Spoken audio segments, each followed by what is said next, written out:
The NBA Conference Finals are in full swing, and we've got an electric series between the Dallas Mavericks and the Minnesota Timberwolves in the Western Conference Finals this year. It has been amazing. We've had 2 games so far. The Mavericks are already up 2-0, and in this video, I'm just going to be breaking down the series, giving my series prediction for how I think the rest of the series is going to go, as well as the Eastern Conference Finals between the Pacers and Celtics. But Timberwolves Mavs has been the best series of the playoffs so far. And just these 2 games, 108-105 was the final in Game 1, 109-108 was the final in Game 2, where Luka had the game-winning step-back 3 over Defensive Player of the Year Rudy Gobert.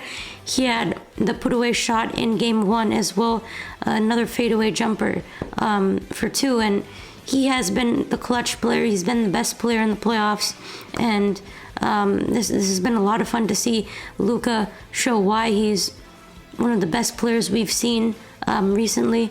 He's been putting together one heck of a playoff performance this season. 28 points per game in the playoffs with 9 rebounds, 9 assists. In 42 minutes, he put up 32 points in Game 1, 33 in Game 2.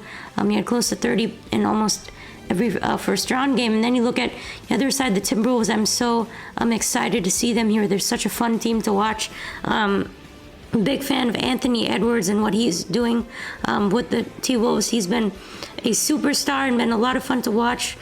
Seems like a really fun guy to be around, and he's already a superstar, 28 points per game in the playoffs. He lit up the Phoenix Suns in the first round, put him away with a 40-point performance, and followed up with a 43-point performance against the Denver Nuggets, and his team had the largest Game 7 comeback in NBA history, which was absolutely amazing, against the defending champions, the Denver Nuggets.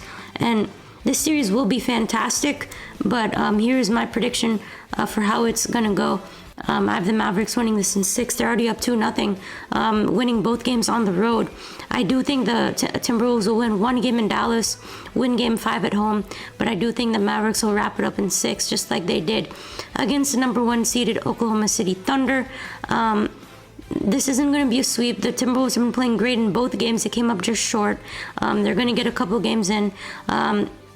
Both teams have 2 superstars, Kyrie and Luka for the Mavericks, and then of course Anthony Edwards and Karl-Anthony Towns.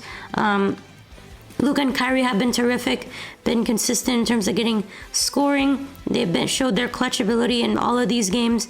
Gafford's been great at center, Derek Jones, PJ Washington, Derek Lively. They have a good supporting cast. And Timberwolves, they had a great run this year. So glad that they made it this far. They're a really fun team to watch, but I think that's going to be it for them here after the Mavericks. I think pull this off and head to the NBA Finals. It's been a long time since the Mavericks have been in there, and good for them for pulling it out. They've been playing absolutely amazing so far. And then move on to the Eastern Conference Finals between the Pacers and Celtics. This one, when you look at it compared to Timberwolves versus Mavericks, it's just completely different. The vibe that you're getting. Mavericks Timberwolves is an elite playoff performance that comes down to the wire, and that happened in Game 1 between these 2 teams that went into overtime. Jaylen Brown, terrific shot to force it into OT, and then the Celtics were able to eventually close it out in overtime. That was a great game. Pretty close in Game 2, but Celtics ran away with it. They're up 2-0 after winning both of their games at home. I think it's a winnable series for them. Tyrese Haliburton is injured for Game 3. Bodes well for the Celtics, even though Jrue Holiday may or may not play. Celtics have been getting it fairly easy, I would say, throughout the NBA playoffs in terms of, player injuries. See Haliburton here. You had Donovan Mitchell injury as well in the previous round. But, they keep on winning, and you can't really fault the team for winning. They're doing their thing. Jason Tatum, 25 points per game in the playoffs. Jaylen Brown, 25 points per game in the playoffs. These 2 have been great as usual, and I think they have a great chance to head back to the finals. They've both been consistent. They're clearly right now the best team in the East when you look at it, and I think they're going to win this in 5 games. I think Indiana gets Game 4. I think Celtics wrap it up in 5. Pascal Siakam has been great for the Pacers. Miles Turner's been good. Nembhard, shout out to him. He had a great shot against the New York Knicks. That was a series which I thought the Knicks would win. Maybe if they stayed healthy, who knows what could happen in that. But I just think the Celtics are another level higher than the Indiana Pacers. Tatum, Brown, Al Horford's been pretty good. Jrue Holiday, great addition. And I think it's their series. And If you go back to my previous NBA playoffs bracket predictions before the start of the playoffs, I had the Mavericks versus Celtics in the NBA Finals. And that's what it's looking out to be just right now. So should be fun. So hope you guys enjoyed. Hit the like, subscribe, comment who you think's going to be in the finals, and I will see you in the next one.